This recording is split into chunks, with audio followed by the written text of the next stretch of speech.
Hello, everybody, and happy Financial Inclusion Week.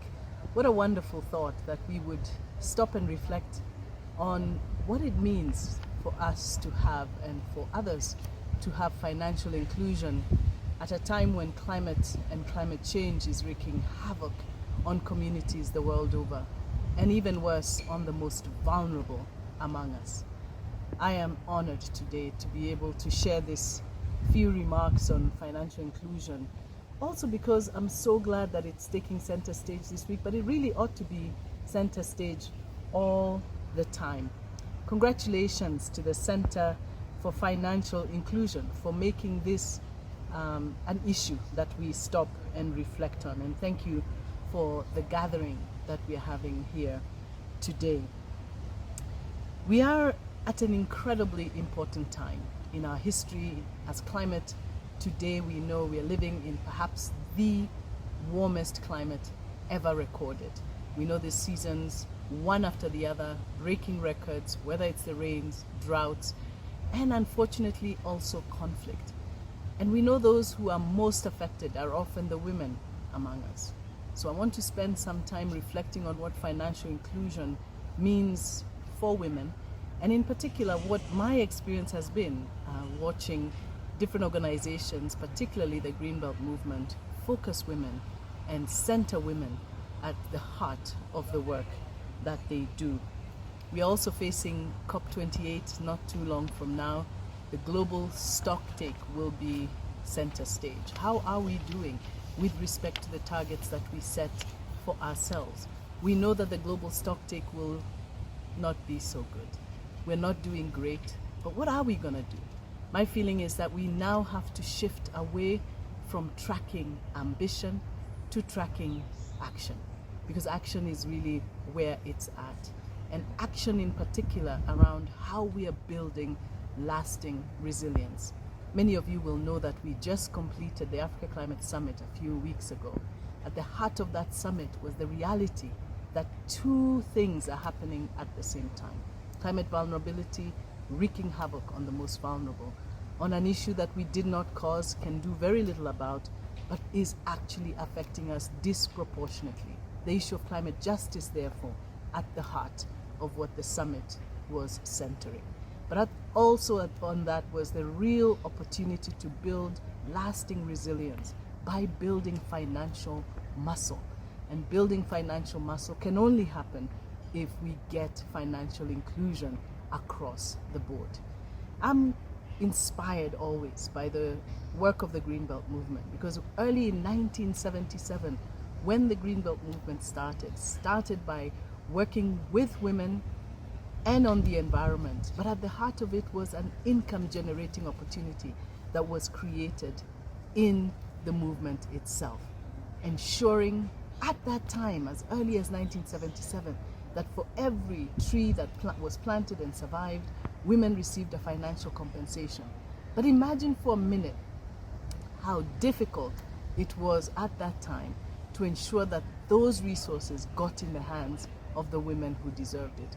It was a physical check. It was a long trip to go all the way to Nyeri, to Marsabit, to Lodwar, everywhere where the Greenbelt movement's work was going on. Today, all that has changed. And it's changed because of technology, artificial intelligence, blockchain technology, today making financial inclusion absolutely disruptive and ensuring that the most vulnerable among us can access resources with a click of a button. That is revolutionary, and I'm absolutely fortunate to have been on the front lines of seeing some of that work come to life. I share that because I know just how important it is that financial inclusion does not leave anybody behind. It is true today that when you look at smallholder farming, agriculture, women are at the heart of it. We know that around the world, close to 90% of smallholder farmers are women. Many of them the poorest in the world, the hungriest in the world. That's simply unacceptable.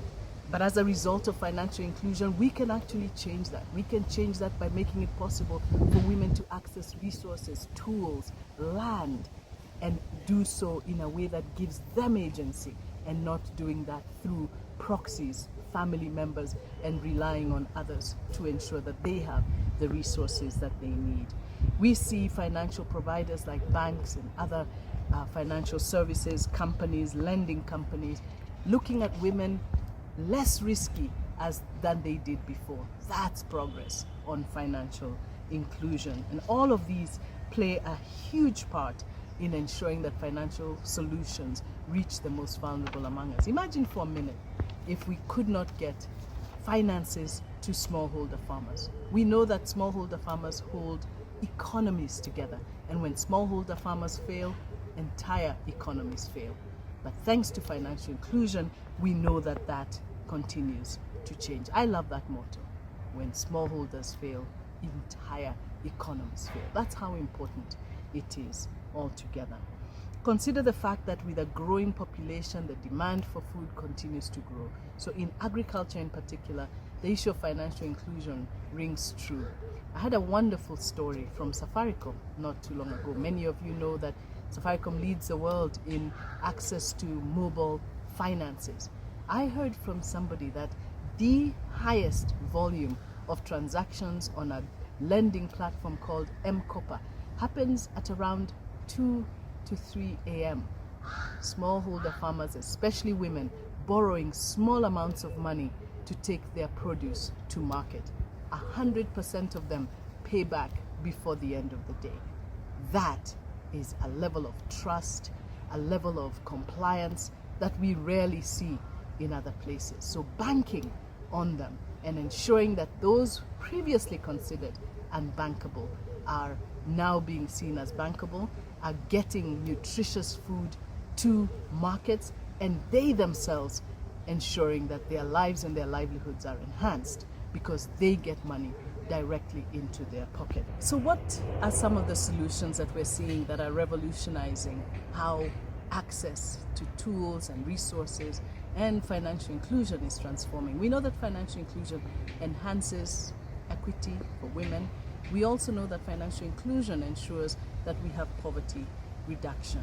But I'm inspired as well by what communities are able to do by accessing technology through finances. The World Resources Institute, the organization that I manage, is at the center of ensuring that there's inclusion of resources and tools and platforms so that organizations like Greenport, that is transforming the bamboo sector, continue to work closely with local communities. There's also an opportunity, we also see a great opportunity to unleash the power of women-led enterprises through the cooperative model, growing nutritious food and increasing the bargaining power of women. Africa has the highest number of entrepreneurs, female entrepreneurs in the world.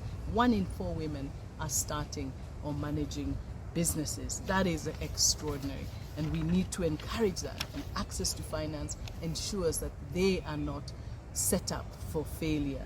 The models have been tested. We've seen that scale with grain producers in Kenya, in Ghana, and with significant success. We have an initiative at the World Resources Institute called Partnership for Growth, P4G, and that provides grant funding to startups and technical assistance to ensure that organizations that are started have a huge potential to succeed. And these are often prioritizing women business owners. With support from the Partnership for Growth, Carol Ofafa, she's the CEO of eSafiri, a Kenyan e-mobility startup, has been focusing on addressing e-mobility in Kenya. We know that eSafiri is intentionally involving women in their businesses in transitions, both as business owners and consumers. That would not be possible without access to finance, and P4G is at the heart of making that possible. So ladies and gentlemen, to me and to the World Resources Institute, financial inclusion is at the heart of driving and catalyzing inclusive transformation for people at a time when climate is so crucially important. So climate action has to put financial inclusion at the front and center of everything that we do, because we know we cannot adapt against abject poverty. What we need is to address lasting resilience by building financial resilience and financial muscle to ensure that people don't have to choose between living on the edge and living barely on the edge. It is unacceptable today that we would have that. And in a time when climate is wreaking havoc, as we said, it is absolutely imperative that financial inclusion be at the heart. It is not only important, it is crucial that financial inclusion be at the heart of everything we do. So thank you for focusing on this issue this week, and I hope we can continue this discussion in the weeks and months ahead. All the best to all of you. Thank you.